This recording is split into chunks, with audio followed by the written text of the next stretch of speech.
सौरभ हत्याकांड में ऐसा खुलासा हुआ है जो कि आपको हैरान कर देगा। आखिर ये सौरभ राजपूत कौन है और कैसा खुलासा हुआ है, सबसे पहले यह जानते हैं। सौरभ राजपूत जो कि उत्तर प्रदेश ज़िला है मेरठ का रहने वाला है और वह मर्चेंट नेवी में तैनात था जो कि लंदन में, और आता है 24 फरवरी 2025 को अपनी पत्नी के पास मेरठ में, और फिर पता चलता है 3 मार्च 2025 को उसका कत्ल किया जाता है और उसके शरीर के 4 टुकड़े किया जाता है। और फिर पता चलता है 17 दिन के बाद उसकी लाश मिलती है एक प्लास्टिक के ड्रम में और उसके ऊपर सीमेंट बिल्कुल जमा थी। आखिर उसका कत्ल किसने किया, क्यों किया, और फिर पता चलता है कत्ल जो हुआ है किसी और ने नहीं, उसकी पत्नी ने किया था और उसके पत्नी के प्रेमी ने किया था। आखिर अपने पति की इतनी दर्दनाक मौत पत्नी ने क्यों दी, और फिर मीडिया रिपोर्टों से पता चलता है आज से लगभग 13 साल पहले जो कि सौरभ की पत्नी मुस्कान थी जिसने अपने पति की हत्या की, और पहली मुलाकात जो उसकी हुई थी तो वह मुलाकात सौरभ की मां रेनू देवी के जरिए हुई थी। और उसके बाद सौरभ मुस्कान को लेकर 2 बार घर से भागा था और तीसरी बार उसने शादी की थी। और जब वह अपनी पत्नी को लेकर अपने घर आता है और 6 महीना तक दोनों साथ रहते हैं, वहाँ फिर ऐसा कुछ होता है जिसके बाद सौरभ के पिता अपने बेटे और बहू को जायदाद से बेदखल कर देते हैं। और फिर उसके बाद पता चलता है कि उनके बेटे की हत्या हुई है। इतना ही नहीं, उसके 4 टुकड़े किए गए हैं, उसकी लाश को ड्रम में सीमेंट डालकर जमा दिया गया है। और फिर वह पत्नी अपने प्रेमी के साथ घूमने चली जाती है शिमला, और वहीं पर अपने प्रेमी के साथ शादी करती है और उसके साथ हनीमून मनाती है। अब पुलिस दोनों को पकड़ चुकी है और फिर दोनों के ऐसे हैरान करने वाले खुलासे हुए हैं। और जो जेल के अधिकारी हैं यहाँ तक कि मुस्कान की प्रेगनेंसी की जांच कराएंगे, ऐसा तो नहीं उसके गर्भ में कोई बच्चा है, और आखिर फिर उसका बाप कौन होगा। आइए इस कहानी को हम विस्तार से बताते हैं और शुरू से लेकर अंत तक पूरी बताएंगे। इसीलिए हमारी आपसे अपील है कि इस कहानी को पूरा सुने और ज़्यादा से ज़्यादा लोगों को शेयर करें जिससे हर कोई जागरूक हो सके। आप सभी दोस्तों को नमस्कार, मेरा नाम रवि है। मैं आशा उम्मीद करता हूँ आप लोग बहुत अच्छे होंगे। अगर आप हमारे चैनल पर नए हों, सब्सक्राइब बेल आइकन जरूर दबाएं। यह सच्ची घटना चालू होती है उत्तर प्रदेश का ज़िला है मेरठ, और मेरठ में ही एक जगह है जिसका नाम है ब्रह्मनगरी नगरी थाना, और उसी के पास एक इलाका है इंदिरा नगर।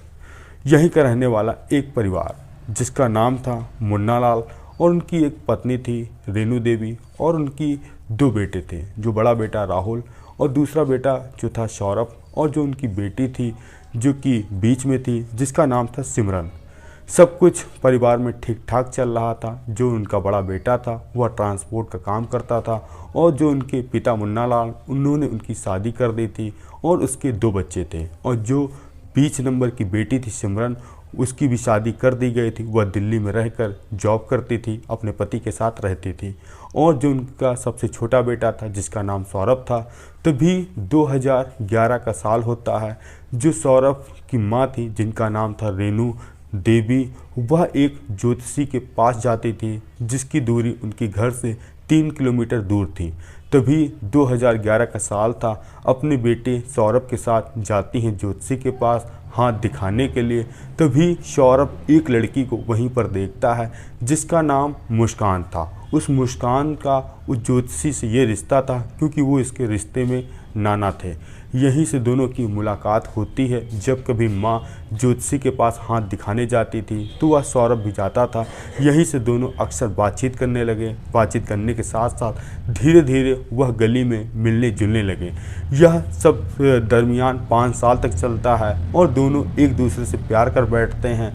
प्यार करने के बाद तभी सौरभ इंटर की परीक्षा पास करता है और मर्चेंट नेवी की तैयारी में लग जाता है। और फिर जब कोर्स करने के बाद तभी वह मर्चेंट नेवी में नौकरी करने के लिए फॉर्म भरता है। तभी पता चलता है लंदन में एक जो फर्म है मर्चेंट नेवी की, वहाँ पर उसका सिलेक्शन हो जाता है। सिलेक्शन होने के बाद 2016 में वह अपने घर आता है और माता पिता से कहता है कि मुझे एक लड़की से प्रेम है, मैं उसके साथ शादी करना चाहता हूँ। तभी माँ कहती है, बेटा वह लड़की कौन है? तभी वह बताता है वह लड़की मुस्कान है, जहाँ पर आप हाथ दिखाने जाते हैं उन्हीं की वह नातिन है। जिसके बाद माँ रेणु देवी अपने पति से कहती हैं कि बेटा एक दूसरे धर्म की लड़की से शादी करना चाहता है। जिसके बाद पिता माता बहुत डांटते हैं, क्योंकि लड़की का सरनेम दूसरा था, लड़के का दूसरा था। इसी तरह घर वाले के ऐतराज के आगे जो था सौरभ की नहीं चल पाती है। यहीं से अब माता पिता के प्रति उसको नफरत हो जाती है, और फिर 10 से 15 दिन के बाद वह अपने घर से अचानक गायब हो जाता है। और फिर घर वाले अपने बेटे को सब जगह ढूंढते हैं, कहीं कोई पता ठिकाना नहीं लगता है। जो सौरभ के पिता माता पास के थाने में जाते हैं, अपने बेटे की गुमशुदगी की रिपोर्ट दर्ज कराते हैं। फिर पता चलता है 3 दिन के बाद वह एक लड़की के साथ एक कमरे पर रह रहा है। फिर दोनों को थाने लाया जाता है। थाने लाने के साथ जो मुस्कान के घर वालों को उसके हवाले किया जाता है, और सौरभ के उसके घर वालों को दे दिया जाता है।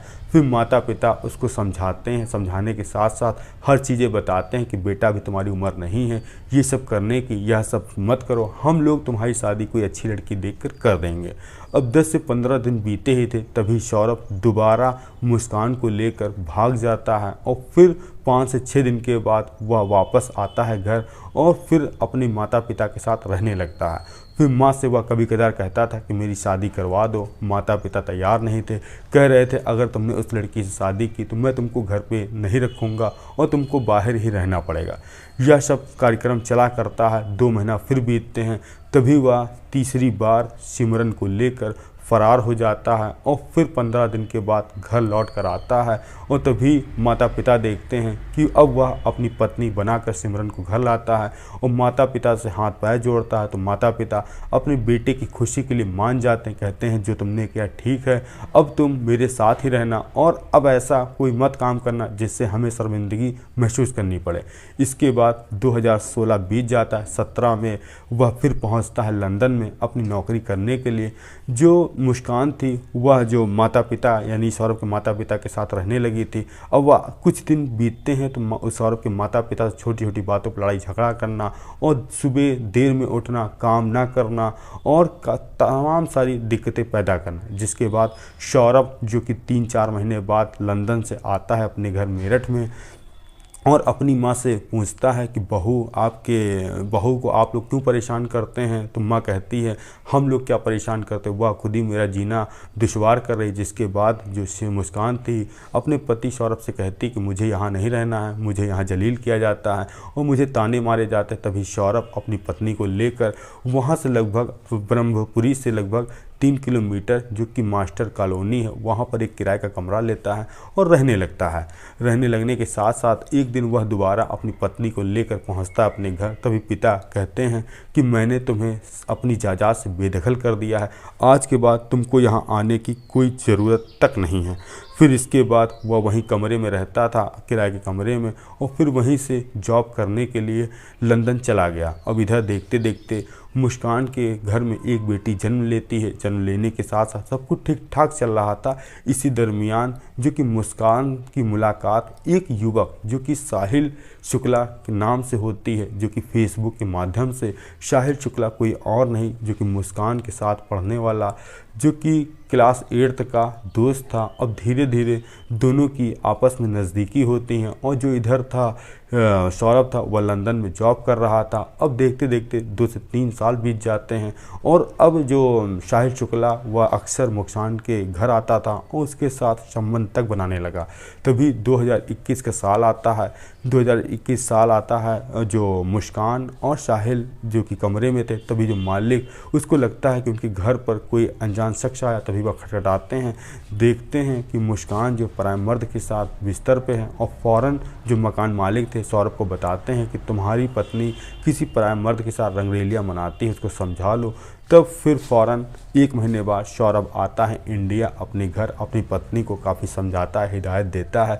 हिदायत देने के बाद वह फिर लंदन लौट जाता है, और जब वह काम धंधा करता था उसके जो पैसे मिलते थे अपनी पत्नी और बेटी को परवरिश के लिए वह देता था। धीरे धीरे साल फिर बीत जाता, मगर सिमरन नहीं मानती है। वह अपने प्रेमी से अक्सर मुलाकात करती और अक्सर उसको घर बुलाया करती, नहीं घर बुलाती तो होटल में मिलने जाया करती थी। इसके साथ साथ तभी 2023 का साल आता है। जो सौरभ था वह मर्चेंट नेवी की नौकरी छोड़ देता है। नौकरी छोड़ने के बाद वह इंडिया आता है, अपने घर में रहता है और फिर यहाँ पे इंडिया में कोई काम धंधा नहीं मिलता है। फिर 2024 में वह पहुँचता है लंदन में एक बड़ी बेकरी में, वह मैनेजर के पद पे काम करने लगता है। काम करने के साथ साथ तभी जो उसकी पत्नी थी अपने पति से काफ़ी ज़्यादा पैसे मांगती थी। कहा जाता है 40 से 50 हज़ार वह अपनी पत्नी को घर चलाने के लिए देता था। इसके बाद ही वह मुस्कान जो कि साहिल शुक्ला के साथ अय्याशियाँ तक करती थी। तभी एक तारीख आती है जो कि 2025 24 फरवरी 2025। अब इस फरवरी 2025 में 25 तारीख को सिमरन का बर्थडे था और उसने अपने पति से जनवरी 2025 में कहा था कि 1 महीने बाद मेरा और मेरी बेटी पीहू जिसका 28 फरवरी को बर्थडे होता है और आपको इंडिया आना होगा। तभी पति कहता है ठीक है मैं आ जाऊंगा। 24 फरवरी को जो कि सौरभ राजपूत था वह इंडिया आता है और उसके साथ अपनी पत्नी के बर्थडे का सेलिब्रेशन करता है बाहर जाकर। और फिर 1-2 दिन और बीतते हैं। फिर बेटी का बर्थडे था। एक सोशल मीडिया पर वीडियो वायरल होता है जिसमें वह अपनी बेटी और पत्नी के साथ डांस करता दिख रहा है। इसके बाद ही 1 से 2 तारीख और बीतती है। 3 मार्च आता। 3 मार्च के आने के बाद ही वह अपने घर पर अपने माँ से मिलने गया था। उसके बाद खाना लेकर आया था और फिर सभी परिवार वाले खाना खाते हैं और जिसके बाद अगली 4 तारीख आती है। 4 तारीख को सिमरन जो कि अपने मायके जाती है, जो कि इसका मायका 2 से 3 किलोमीटर था। अपनी माँ से कहती है कि माँ जो बेटी यहाँ पर 2-3 दिन पहले, क्योंकि अक्सर जो इसकी बेटी थी सिमरन की वह अपनी नानी यानी अपने माता पिता के पास छोड़ देती थी। ज़्यादातर वह उसके नाना नानी ही अपनी मतलब पोती को पालते थे। और फिर इसके बाद सिमरन कहती है कि अपने माता पिता से मैं अपने पति के साथ जा रही हूँ शिमला मनाली घूमने के लिए और 10 से 15 दिन के बाद आ जाऊँगी, आप लोग परेशान मत होना। अब सिमरन पहुंचती है मनाली घूमने के लिए और इधर जो सौरभ श्रीवास्तव का भाई था राहुल, वह अपने भाई को फ़ोन मिलाता है, उसका फ़ोन स्विच ऑफ था। अब उसको कहीं ना कहीं चिंता सताने लगती है और इधर देखते देखते जो तारीख आती है वह 15 मार्च आ जाती है। और एक दिन वह आता है उसी मोहल्ले में, देखता है ताला लगा है। ताला लगने के साथ वह फिर अपने घर लौट जाता है और फिर इधर 17 मार्च 2025 का दिन था और वह सिमरन आती है बाहर से घूमने के बाद अपने मायके में पूछते हैं परिवार वाले तुम्हारे पति सौरभ कहाँ हैं।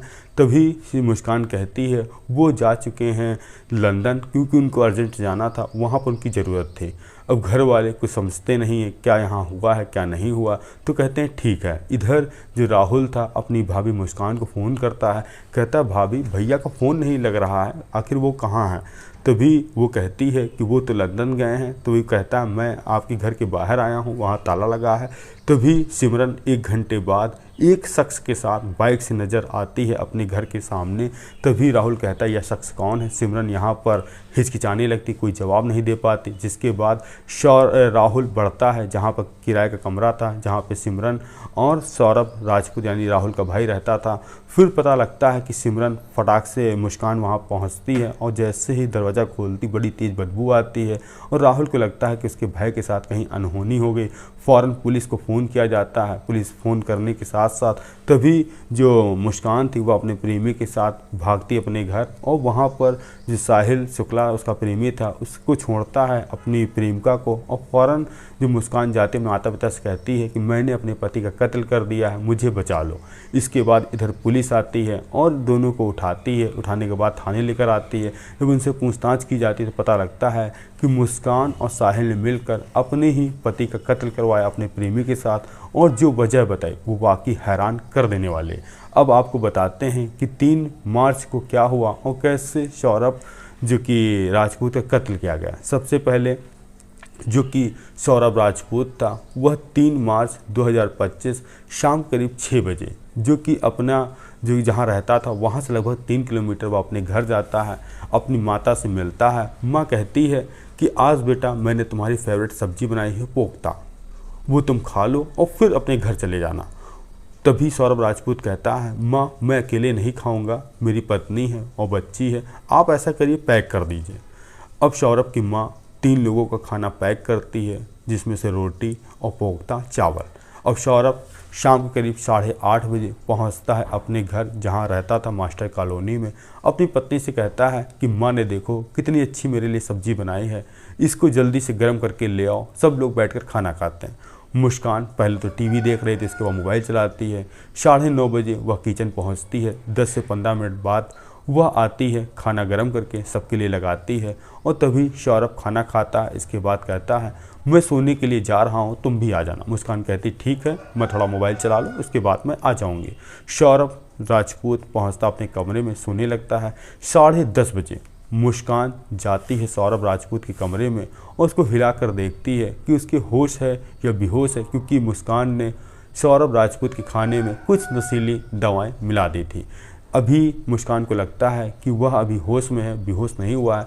फिर उसके 1 घंटे बाद मुस्कान राजपूत दोबारा फिर अपने पति के कमरे सौरभ के रूम में पहुंचती है, देखती है हिला के, तभी सौरभ राजपूत बिल्कुल बेहवा मतलब बेहोश हालत में पड़े थे। और फिर उसने मोबाइल निकाला और फिर एक कॉल किया, किसी और को नहीं, जो कि इसका प्रेमी था साहिल शुक्ला को, और कहा तुम जल्दी आ जाओ, जो कि मिशन बिल्कुल तैयार है और तुम्हें उस पर काम करना है। जैसे ही यह बात साहिल शुक्ला सुनता है, वह फ़ौरन अपने घर से निकलता है और कुछ सामान वगैरह लेने जाता है। कहा जाता है मीडिया रिपोर्ट के मुताबिक कि वह रात के लगभग 1 बजे पहुंचता है, जो कि मुस्कान के घर पर। अब दोनों पहले तो आपस में बातचीत करते हैं और वह कुछ नशीले पदार्थ लेकर आया था, जिसका बैठकर मुस्कान और साहिल पहले सेवन करते हैं। और फिर साहिल मुस्कान से कहता है कि वो 2 चाकू ले आओ जो तुम लेकर आए थे। कुछ दिन पहले ही मुस्कान ने ऑनलाइन 2 चाकू चिकन काटने वाली मंगाई थी और इसके साथ ही 10 किलो ब्लीचिंग पाउडर मंगाया था। अब उसके 10 मिनट बाद दोनों वहाँ नशा करते हैं। जब नशा दोनों पे हावी होता है तभी मुस्कान चाकू लेकर आती है और साहिल कहता है मुस्कान से तुम्हें ही सौरभ का वध करना है, तभी हम लोग को सफलता मिलेगी और जिसके बाद हम लोग शादी कर सकते हैं। अब जो सौरभ था बैठता है पैरों पर सौरभ के, और जो मुस्कान थी वह बैठती छाती पर, और ताबड़तोड़ हमला किया जाता है। फिर उसकी लाश को ले जाकर बाथरूम में ले जाया जाता है और 4 टुकड़ों में किया जाता है, जिसके बाद उस कमरे में काफ़ी ज़्यादा ब्लड बहा था। और फिर 1 से 2 घंटे बाद दोनों साथ बैठते हैं। उसकी डेड बॉडी को कुछ कपड़ों में लपेटा जाता है, यहाँ तक कि एक बैग रखा था उसमें कुछ बॉडी के पार्ट्स डाले जाते हैं, और डालने के बाद उस कमरे को बंद करके साहिल और मुस्कान निकलते हैं। थोड़ी दूर 2 किलोमीटर पर साहिल का घर था, वहीं पर जाकर दोनों सोते हैं। और सोने के साथ साथ अब सुबह के करीब 7 बज चुके थे, और 7 बजते ही तभी जो साहिल शुक्ला था वो कहता है अपनी प्रेमिका मुस्कान से क्यों ना अब तुम बाज़ार जाओ, वहाँ से एक ड्रम लेके आओ, सीमेंट लेके आओ और कुछ वहाँ से रेत लेके आओ। अब मुस्कान पहुँचती है। सुबह के 4 तारीख मार्च का दिन था और 9 बजे सादा रोड के पास घंटा घर के पास वह सारा सामान लेती है और 10:30 बजे अपने घर दोनों फिर से वहीं पहुँचते हैं जहाँ पर सौरभ राजपूत की लाश थी। उसके बाद उस लाश को उस ड्रम में डाला जाता है, डालने के साथ सीमेंट घोली जाती है, सीमेंट को लाश से दबा दिया जाता है। दबाने के साथ साथ अब उनको लग रहा था कि सब कुछ क्लियर हो गया, कोई पता नहीं लगा पाएगा। और जहाँ पर ब्लड फैला था वहाँ पर सौरभ की जहाँ ब्लड फैला था वहाँ पर मुस्कान और उसका प्रेमी साहिल शुक्ला ब्लीचिंग पाउडर डालकर पूरा एक कोना सफाई करते हैं। सफाई करने के बाद अब समय 4 मार्च 2025 के 12 बज चुके थे। इसके बाद सौरभ अपने घर जाता है और जो मुस्कान थी वह अपने माता पिता के पास जाती है। कहती है कि हम पति पत्नी ने मिलकर एक प्लान बनाया है पापा, जो कि 17 दिन के लिए जो कि हिमाचल प्रदेश जा रहे हैं, जो कि शिमला, मनाली, चंडीगढ़ घूमेंगे जाके। तभी पिता कहते हैं कि दामाद जी क्यों नहीं आए, तो वह कहती है कि दामाद जी सामान पैक कर रहे हैं इसीलिए वो घर नहीं आए, क्योंकि टाइम कम है और कैब वाला हम लोग का इंतज़ार कर रहा है। जो बेटी है इसकी परवरिश आप लोग करिएगा और हम लोग 10 से 12 दिन में आ जाएंगे। माता पिता को कोई चीज़ का आभास नहीं था, उन्होंने कहा ठीक है बेटा जल्दी जाओ जल्दी आओ। अब प्रेमी के साथ मिलकर जो कि मुस्कान थी पहुंचती हिमाचल प्रदेश में, और एक कहा जाता है 50 से 55 हज़ार की उन्होंने टैक्सी मेरठ से बुक की थी, जिसके बाद वह हिल स्टेशन में घूमते हैं, यहाँ तक कि होली सेलिब्रेशन करते हैं। और फिर एक मंदिर में जाकर दोनों शादी करते हैं। शादी करने के बाद वहाँ पर हनीमून तक मनाते हैं और उसके बाद जब 17 मार्च 2025 को लौटते हैं और फिर पता चलता है कि मुस्कान ने ही अपने पति का कत्ल किया, वो भी इस ढंग से 4 टुकड़ों में काटा, जिसके बाद उसको ड्रम में चिनवा दिया। जब इसकी जानकारी सोशल मीडिया पर फैलती, मानो हर तरफ हड़कंप मच जाता है कि एक पत्नी ने प्रेमी के साथ मिलकर अपने पति को ड्रम में चिनवा दिया। अब पुलिस फ़ौरन दोनों को पकड़ती है, पूछताछ करती है। पूछताछ करने के साथ अब जब दोनों को जेल भेजा जाता है, कहा जाता है कि साहिल तो थोड़ा बहुत जेल के अंदर बात कर रहा था, मुस्कान जो कि बिल्कुल डरी सहमी हुई बैठी थी और ना तो वह ज़्यादा किसी से बोल रही थी, बस दोनों एक ही साथ एक चीज़ बोल रहे थे कि हम लोगों को साथ में ही रहने दिया जाए। जेल का कानून के हिसाब से कि कोई महिला पुरुष को एक साथ रहने की इजाज़त नहीं है, यहाँ तक कि चाहे वो पति पत्नी क्यों ना हो। अब जो साहिल और मुस्कान की सेहत धीरे धीरे बिगड़ने लगी, क्योंकि ये दोनों नशे के आदी थे और इनको नशा नहीं मिला था। जो वहाँ के पुलिस अधिकारी थे जो इनकी काउंसलिंग करवाएंगे और इनके जो उपचार है वो करवाएंगे। और कहा जाता है कि जो साहिल शुक्ला है वह तांत्रिक विद्या पर थोड़ा बहुत सर्च करता था और उसको वह मानता था, जिसके बदले में मुस्कान ने उसका सहारा लिया और अपने पति की जो मास्टरमाइंड वह मुस्कान ही निकली। आपका जो भी सुझाव है कमेंट के माध्यम जरूर दें कि आखिर उन दोनों आरोपियों को कौन सी सज़ा मिले और कितनी मिले, जिसके बाद समाज में एक दहशत फैले। जो भी महिला या पुरुष ऐसा काम करे वह 10 बार सोचे। हम मिलते हैं नई कहानी नई सुराग साथ। जय हिंद, जय भारत।